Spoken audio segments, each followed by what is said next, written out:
would like to have a presentation on practice tips this time. And three of our practice tips speakers really need no introduction. Dr. Looney, a legend. Dr. Horstman, recently retired from Purdue University, another legend in the business.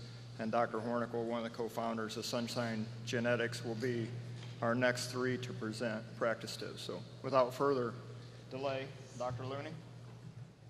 Practice tips, as you remember, grew out of the conversations at the bar many years ago. And so we, instead of having just all bar talk, we started bringing, no, that's not the one I need. Oh, I'm sorry. Anyway, so those, Mark suggested, this one here. Mark suggested we offer this opportunity again, so it's kind of bringing it back.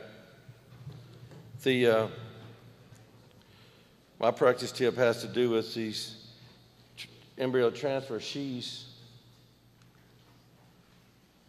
I started transferring embryos with half cc straws back in the early 80s. I was taught by many of our mentors, and so I've gone through the gamut of different type of transfer sheaths, and I've been disappointed with some of the metal tip sheaths, so I've made some trips to Brazil, and the people down there are using these greater value transfer sheaths with the plastic tips.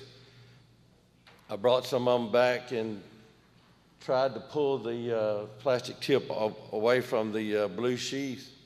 It's impossible to do because their plastics are welded together. And if you notice on the metal tips, they're not completely welded together like the ones with the plastic sheaths. So there were some imperfections with some of these different French-made ET sheaths, and this is some of the things I found. That's a poor picture, but that's the lot number of that. And I've also had problems with these metal tip sheaths, particularly the clones that are made here in the United States, being injected into the uteri of a recipient cow. So after having that problems and very frustrating issues, we went to using these plastic tip sheaths, and we did some experiments with it early on because when we don't like to change things in our practice, but there's really was no difference in that, and the technicians were able to cover up the tips of the sheaths so that I wouldn't be able to see which ones I was transferring, and I would try to guess which ones that I was using, and I was about 50% wrong every time we did it. So, I mean, you might be able to feel like there's some differences with them, but really there's not, and they're the #1 used sheaths in the world today. So I'm telling you that this is a good practice tip to go, and it's a greater value. That's all I have. Thanks.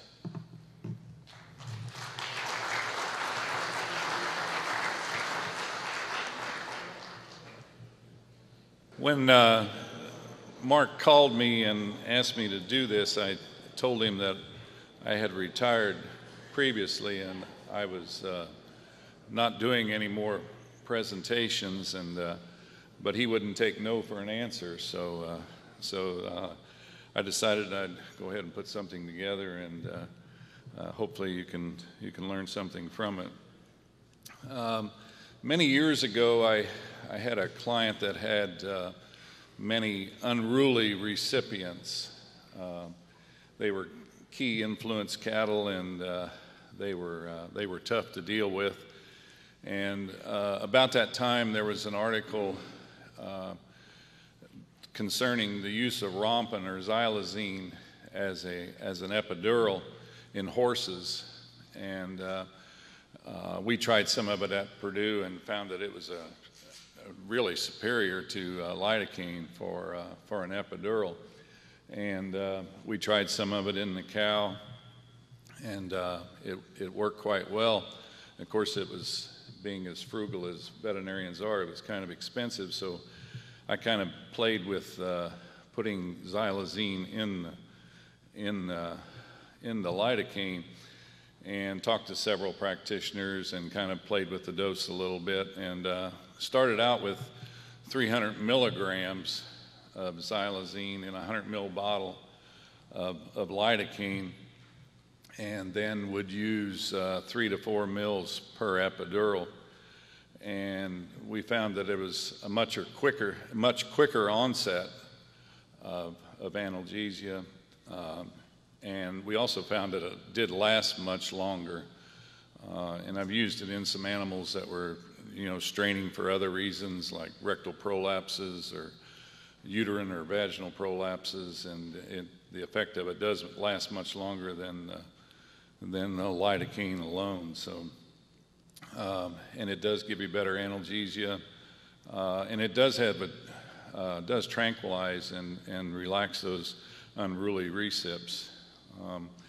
I found that I needed to use a lower dose if people were hauling recips to me, because we were having some of them go down in the trailer, because 3 or 4 mLs of this combination makes them pretty unsteady on their feet. So if they haul them to me, I only use 3 mLs in those animals, and that is quite sufficient to implant some of these unruly recips. Something else that we have done with some of these real knuckleheads is to not catch their heads, and we put them in a chute. And if you have a hydraulic chute, that works the best. But even if it's not hydraulic, why just run them in a chute, put a bar behind them, and squeeze them up good and tight. And those animals will they'll stand much better than they're. Most of them, a lot of those animals that are really unruly and want to go down in the chute or do lots of stupid things, many times it's just the fact they have their head caught, and so we've gone to just squeezing them and not catching them. And of course, sometimes that can be a little dangerous, but if you can squeeze them up good, why, I think that does help in some of these real ornery ones. Another tip, dealing with plug catheters, it seems as though when you have lots of time to flush a cow and you have all day to do it, you can flush a cow in 10 minutes. If you've promised your wife that you're going to take her to dinner, or somebody's calling with a uterine prolapse or something else, why it's inevitable that you'll plug the catheter and take longer than you think. And many of us do body flushes. I know many of you like to do horn flushes. The literature says that you will collect more embryos by doing body flushes than you will by doing horn flushes. And I've always been in favor of doing body flushes, and I think you have more of a chance of plugging a catheter if you do body flushes than you will if you do horn flushes. But there are some remedies that you can try. I use the high recovery catheters. They're a silicone catheter, and they have 4 holes in the end of it as compared to just 2 with a regular old Foley catheter. So you have 4 holes to plug instead of 2, I guess. But I think the high recovery catheters do work better than just a plain Foley catheter. Something else when that catheter gets plugged is I will push the cuff forward. You grab a hold of the cervix and move that cuff forward a little bit. Sometimes that will relieve the plug. And yet sometimes pulling back on the catheter will help. Just pull it back to you, back towards the cervix, and without pulling it out of the cervix, which I've done that before too, trying to find the right spot for that to get that solution to flow. Something else is you can milk that solution from the uterus. I put my fingers underneath the uterus and my thumb on top and try and push that fluid back to the body of the uterus. And and kind of in a milking motion pull that fluid out of the uterus. When that fails, you can try spinning that catheter, turning it several times. Maybe you can, if it's mucus or something that's lodged in that catheter, that helps. So you can spin it one way. If spinning it to the right doesn't work, why spin it to the left, say a few more dirty words, and then spin it the other way again, and maybe you can get some solution. Then you can, seems like we always keep adding more solution. You think, well, if I can't get that solution out that's in there, let's put some more in it, put a little more pressure on it. So you keep putting fluid in it, and then you have the thing way too big, and then you get a nice bloody flush, and you know how that is to search embryos. You can try aspirating the fluid with a syringe. That may help, and you want to make sure that your filter isn't plugged too. If your filter's plugged, if you're using a gravity flow system like I use, you want to make sure that the filter isn't plugged. When all else fails, you need to change catheters. Take that catheter out, put another one in. And one day I was having trouble flushing a cow, and I always have this fear that when you pull that catheter out, put the other one in, that the solution's going to run out through the cervix and into the vagina, and you're going to lose some embryos. And my technician was working with me one day, and she said, well, why don't you just put another catheter in there while the first one's still in place? And I said, I don't think you can do that. And then I got to thinking about it. Well, maybe you can. So that's what I do. If I have trouble if I have a catheter that's plugged, I'll get another catheter, slide it up alongside the one that's already in there, push the cuff forward, and you can get the second catheter in there alongside the first one. And I have also found that a smaller catheter works better. I usually use a 16 to 22 catheter when I'm flushing cows, but if I have one that's plugged, I'll put a 14 in beside that one, and then release the cuff on the original catheter, and I'll blow up the cuff on the second one that I put in, and then release the first one. So, and then usually you can get the solution to flow. There's just some cows that it's inevitable that they're going to plug a catheter. I have a cow of my own that I own that I have flushed her half a dozen times, and I have yet that cow will plug a catheter every time. And she just has lots of mucus. She produces good embryos, but she will just plug it every time. And so I've gone to trying or to using horn flushes on that cow. So if you have a history, if you keep track of those cows that have this problem, you can do horn flushes on those. But this cow that I have, she'll even plug a catheter with a horn flush. So I would like for somebody to explain to me why she continually flushes or does that. But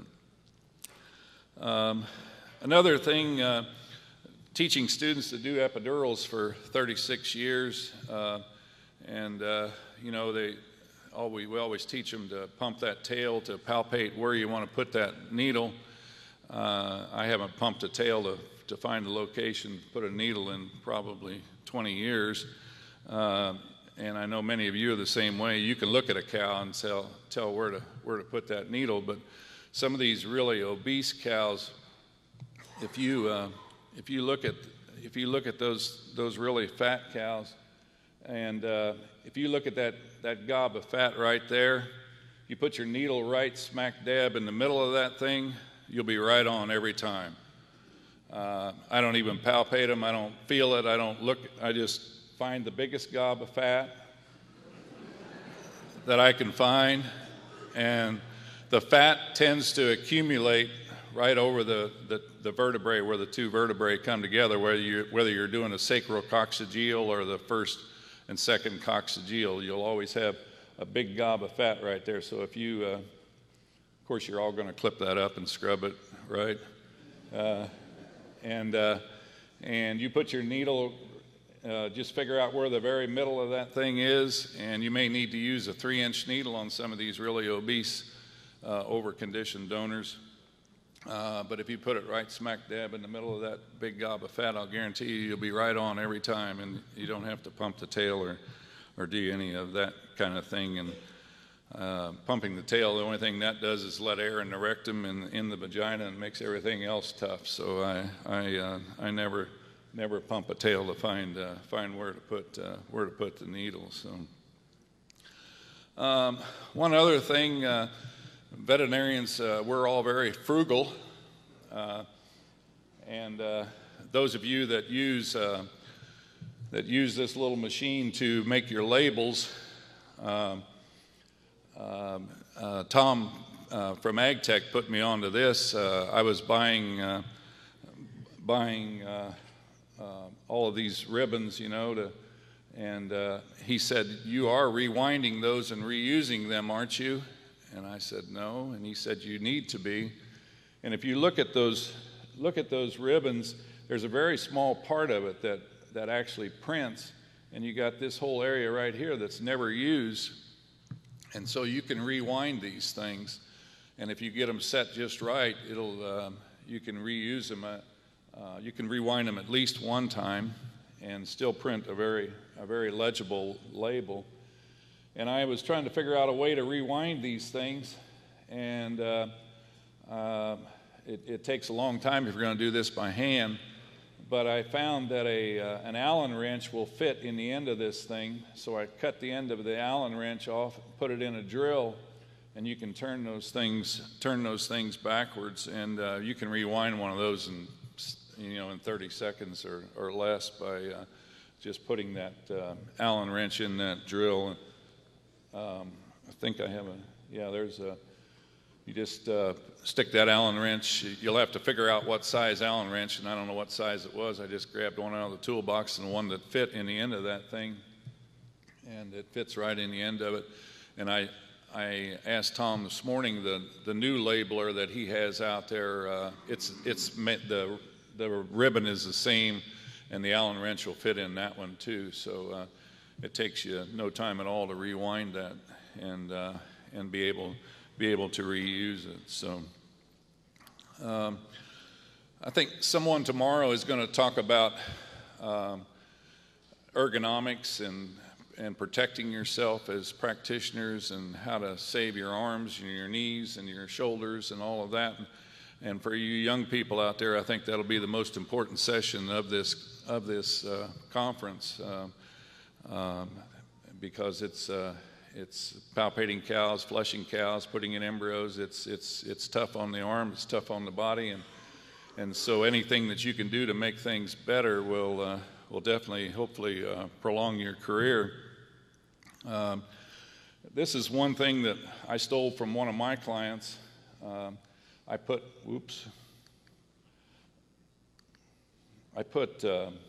boat buoys inside of my chute. These are just regular old buoys that you would buy at a marina, and I just zip tie those, get you a big heavy zip tie and put them on the side of the chute. And I palpate left-handed, and so I put these on the right side of the chute so that cow's not crowding you over and you're working in such an awkward position. I've tried a tire, I've tried lots of different things, and these boat buoys they're easy to keep clean.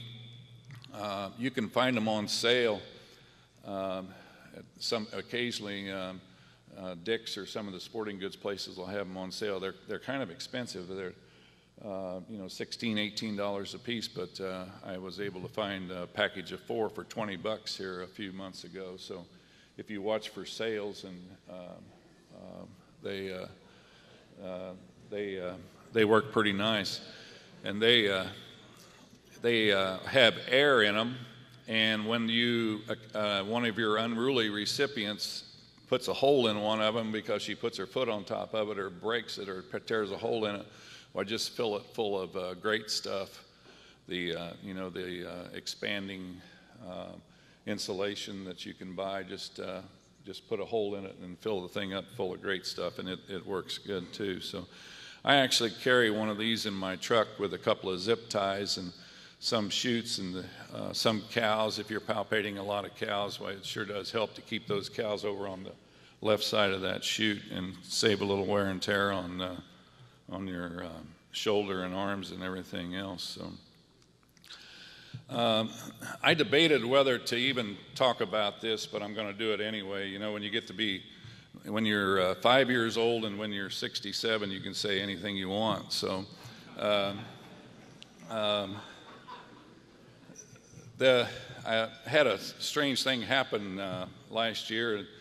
I have a client that puts in about, they buy recips and they put in about 800 to a, or not 800, yeah, 800 to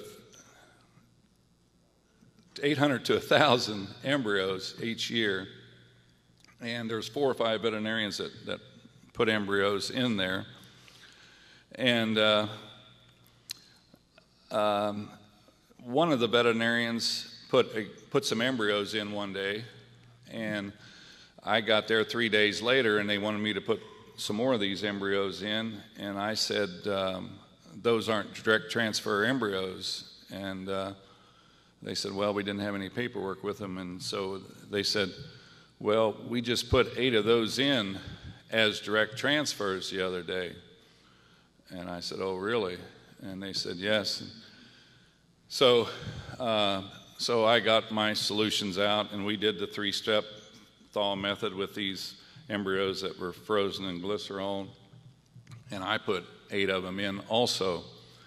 They said, well, what are we going to do about the 8 that the other guy put in as direct transfers? I said, we're going to wait and see what happens. So how many pregnancies do you think he got from putting 8 of those glycerol frozen embryos in as direct transfers? 6. You're right, 6. How many do you think I got by thawing them correctly? 4. 2.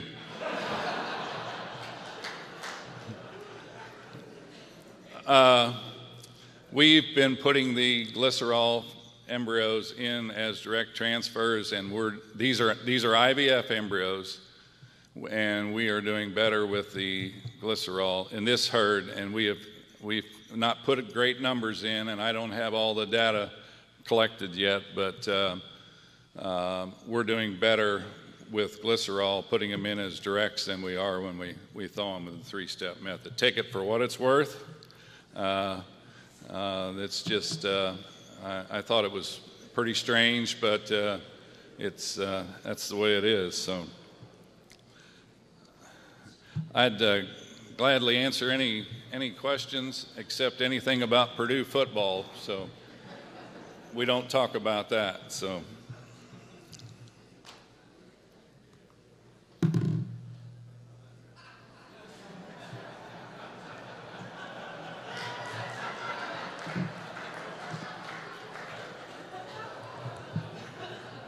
Yes, question.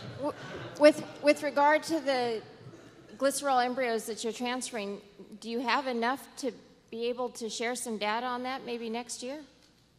Yes, we can probably share some data with that. Yeah, fantastic. Yeah, we're going to continue to do it. I mean, it seems to be working. So, hasn't someone looked at this, Ruben? It's amazing to me that someone didn't try this. I couldn't find anything in the literature about it, but. I can't remember the data, but I'm sure that when the first studies were done, glycerol and ethylene glycol were compared by direct dilution versus stepwise. Maybe Volkel in fact did that. I can't remember. John, you remember?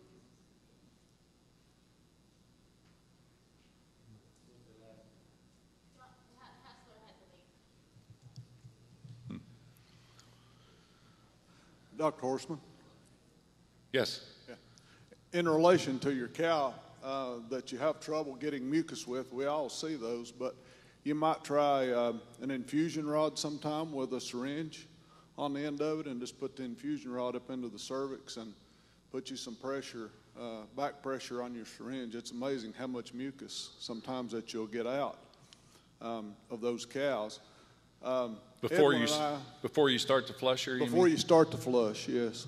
Yeah. Okay. Edwin and I, 25 years ago, were exporting some embryos, and for whatever reason, they wanted mucus samples, and we started doing that, and it was amazing how clean and pretty that the flushes were, you know, especially when you search, and no plugged catheters and so forth.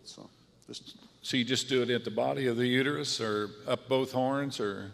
No, just take the infusion rod, you know, into the cervix, up to the internal os, and just kind of move it around and keep you some negative pressure with your syringe, and it's amazing how much mucus will come back into that infusion rod.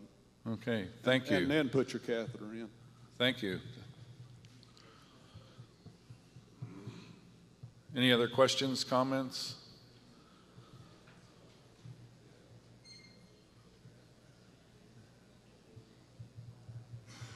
Okay, thank you.